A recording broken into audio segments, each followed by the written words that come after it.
ओम शांति। 11 जुलाई की मुरली के मधुर महावाक्य हैं। मीठे बच्चे, शून्य अवस्था अर्थात अशरीरी बनने का अभी समय है। इसी अवस्था में रहने का अभ्यास करो।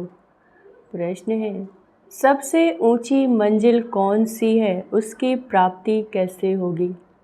उत्तर है, संपूर्ण सिविलाइज्ड बनना यही उच्च मंजिल है। कर्मेंद्रियों में जरा भी चलायमानी न आए तब संपूर्ण सिविलाइज बने। जब ऐसी अवस्था हो तब विश्व की बादशाही मिल सकती है। गायन भी है, चढ़े तो चाखे वैकुंठ रस, अर्थात राजाओं का राजा बने, नहीं तो प्रजा। अब जांच करो मेरी वृत्ति कैसी है, कोई भी भूल तो नहीं होती। ओम शांति। आत्माभिमानी हो बैठना है।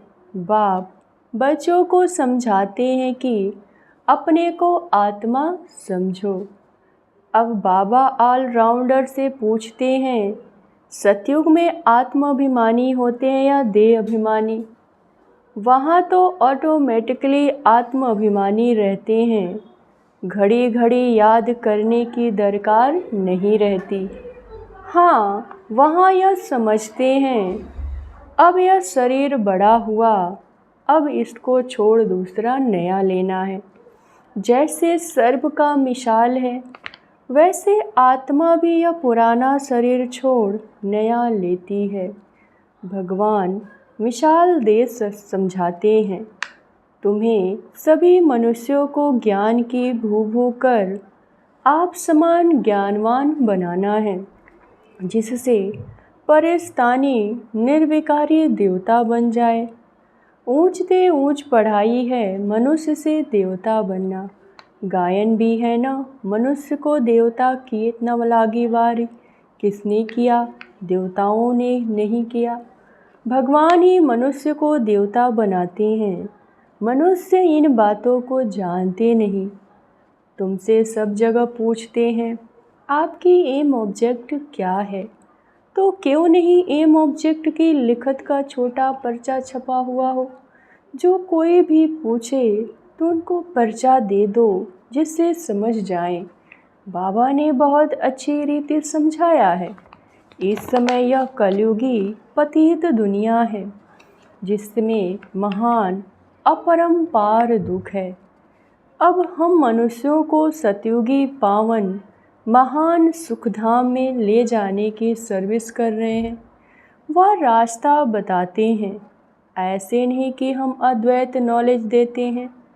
वे लोग शास्त्रों की नॉलेज को अद्वैत नॉलेज समझते हैं। वास्तव में वह कोई अद्वैत नॉलेज है नहीं। अद्वैत नॉलेज लिखना भी रॉन्ग है। मनुष्य को क्लियर कर बताना है, ऐसी लिखत छपी हुई है जो झट समझ जाए कि इनका उद्देश्य क्या है। कलयुगी पतित भ्रष्टाचारी मनुष्यों को हम अपार दुखों से निकाल सतयुगी पवित्र श्रेष्ठाचारी अपार सुखों की दुनिया में ले जाते हैं। बाबा ऐसे निबंध बच्चों को देते हैं, ऐसे क्लियर कर लिखना है। सब जगह ऐसी तुम्हारी लिखत रखी हो, झट वो निकाल कर देनी चाहिए, तो समझे हम दुख धाम में हैं, गंध में पड़े हैं। मनुष्य कोई समझते थोड़े ही हैं कि हम कलयुगी पतित दुख धाम के मनुष्य हैं। यह हमको अपार सुखों में ले जाते हैं।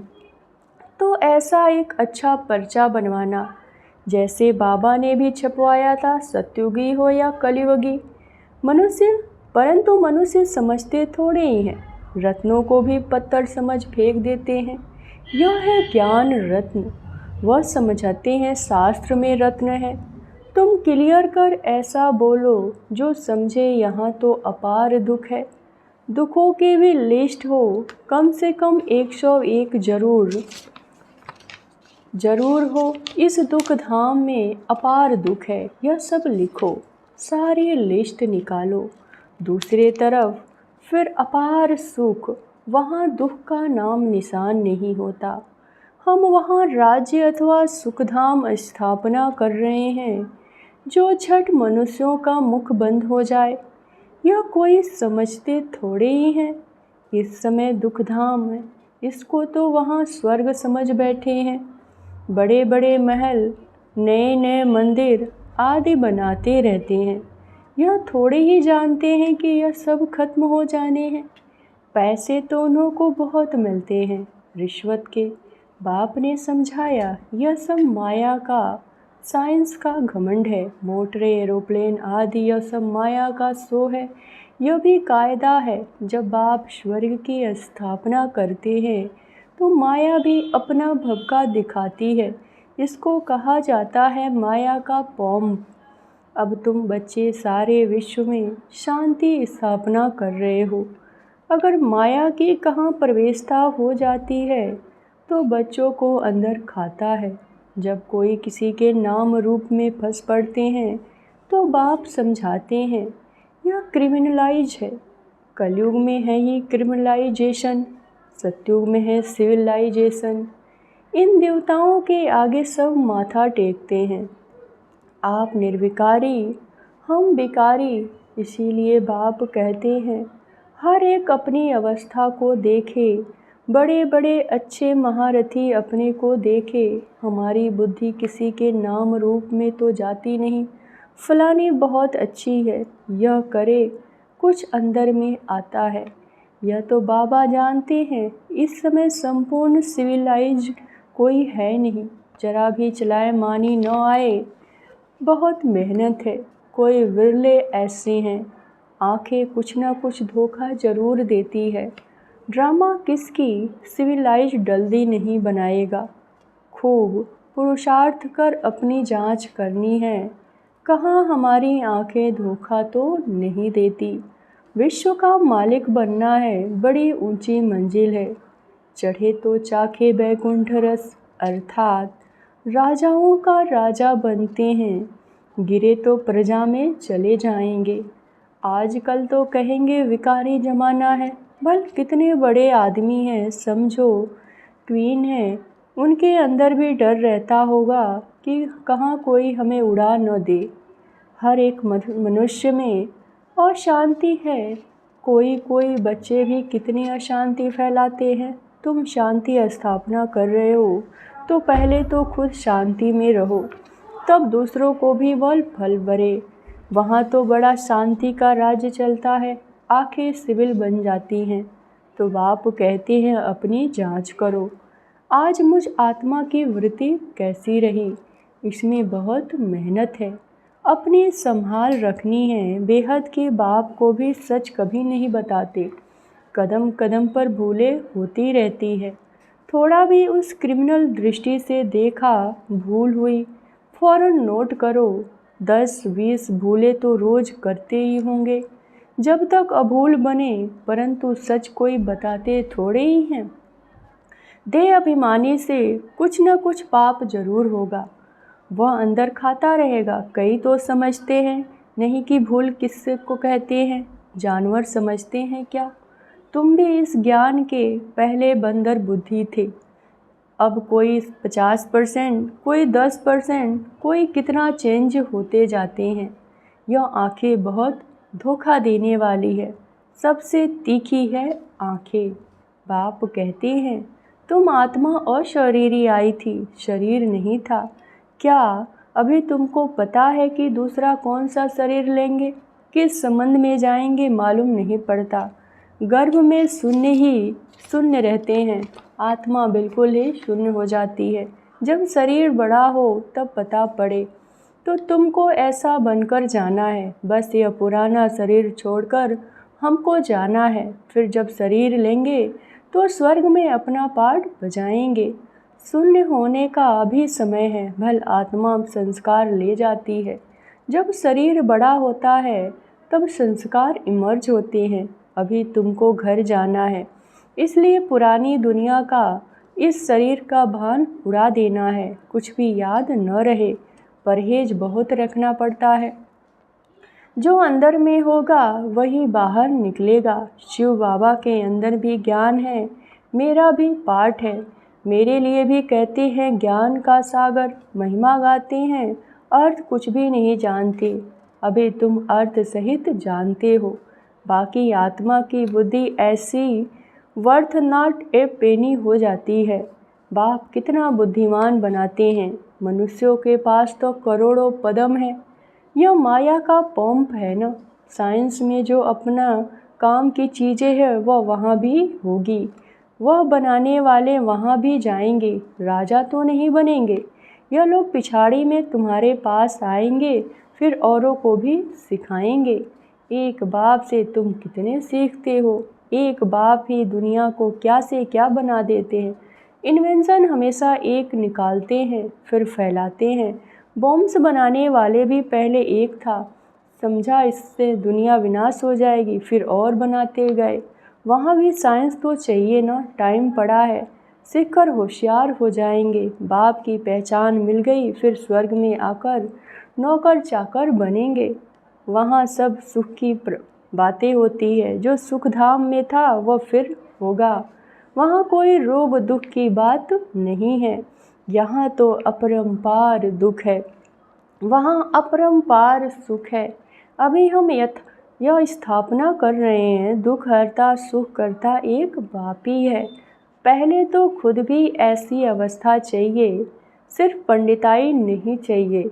ऐसी एक पंडित की कथा है, बोला राम नाम कहने से पार हो जाएंगे। वह इस समय की बात है। तुम बाप की याद में विषय सागर से क्षीर सागर में चले जाते हो। यहाँ तुम बच्चों की अवस्था बड़ी अच्छी चाहिए। योग बल नहीं है तो क्रिमिनल आइज है, तो उनको तीर लग नहीं सकता। आंखें सिविल चाहिए। बाप की याद में रह, किसी को ज्ञान देंगे तो तीर लग जाएगा। ज्ञान तलवार में योग का जौहर चाहिए। नॉलेज से धन की कमाई होती है, ताकत है याद की। बहुत बच्चे जो बिल्कुल ही याद नहीं करते, जानते ही नहीं। बाप कहते हैं मनुष्यों को समझाना है कि यह दुखधाम है और सतयुग है सुखधाम।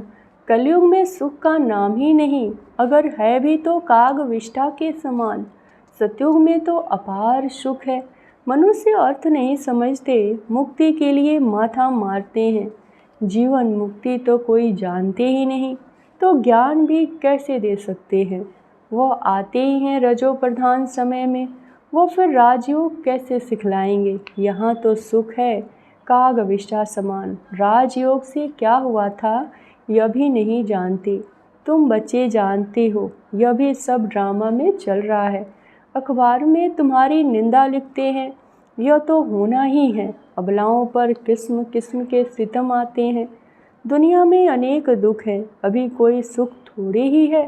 बल कितना बड़ा साहूकार है, बीमार हुआ अंधा हुआ तो दुख होता है ना। दुखों की लिस्ट में सब लिखो। रावण राज्य कलयुग के अंत में यह सब बातें हैं। सतयुग में दुख की एक भी बात होती नहीं। सतयुग तो होकर गया, अभी है संगम युग। बाप भी संगम पर ही आते हैं। अभी तुम जानते हो 5000 वर्ष में हम क्या क्या जन्म लेते हैं, कैसे सुख से फिर दुख में आते हैं। जिनको सारा ज्ञान बुद्धि में है, धारणा है, वह समझ सकते हैं। बाप तुम बच्चों की झोली भरते हैं। गायन भी है, धन दिए धन ना खुटे। धन दान नहीं करते हैं तो गोया उनके पास है ही नहीं, तो फिर मिलेगा भी नहीं। हिसाब है ना, देते ही नहीं तो मिलेगा कहाँ से, वृद्धि कहाँ से होगी। यह सब अविनाशी ज्ञान रत्न है। नंबरवार तो हर एक बात में होते हैं। यह भी तुम्हारी रूहानी सेना है। कोई रूह जाकर उच्च पद पाएगी, कोई रूह प्रजा पद पाएगी, जैसे कल्प पहले पाया था। अच्छा, मीठे मीठे सिकी लधे बच्चों पर रूहानी बच्चों को नंबरवार पुरुषार्थ अनुसार बाप दादा व माता पिता का दिल व जान सिख व प्रेम से याद प्यार और गुड मॉर्निंग। रूहानी बाप की रूहानी बच्चों को नमस्ते। धारणा के लिए मुख्य सार। पहली पॉइंट, अपनी संभाल करने के लिए कदम कदम पर जांच करनी है कि आज मुझ आत्मा की वृत्ति कैसी रही, आंखें सिविल रही, दे अभिमान वश कौन सा पाप हुआ। दूसरी, बुद्धि में अविनाशी ज्ञान धन धारण कर फिर दान करना, ज्ञान तलवार में याद का जौहर जरूर भरना। वरदान, सत्यता की अथॉरिटी को धारण कर सर्व को आकर्षित करने वाले निर्भय और विजयी भव। आप बच्चे सत्यता की शक्तिशाली श्रेष्ठ आत्माएं हो। सत्य ज्ञान, सत्य बाप, सत्य प्राप्ति, सत्य याद, सत्य गुण, सत्य शक्तियाँ सब प्राप्त हैं। इतनी बड़ी अथॉरिटी का नशा रहे तो यह सत्यता की अथॉरिटी हर आत्मा को आकर्षित करती रहेगी। झूठ खंड में भी ऐसे सत्यता की शक्ति वाले विजयी बनते हैं। सत्यता की प्राप्ति खुशी और निर्भयता है। सत्य बोलने वाला निर्भय होगा, उनको कभी भी भय नहीं हो सकता। स्लोगन है, वायुमंडल को परिवर्तन करने का साधन है पॉजिटिव संकल्प और शक्तिशाली वृत्ति। ओम शांति।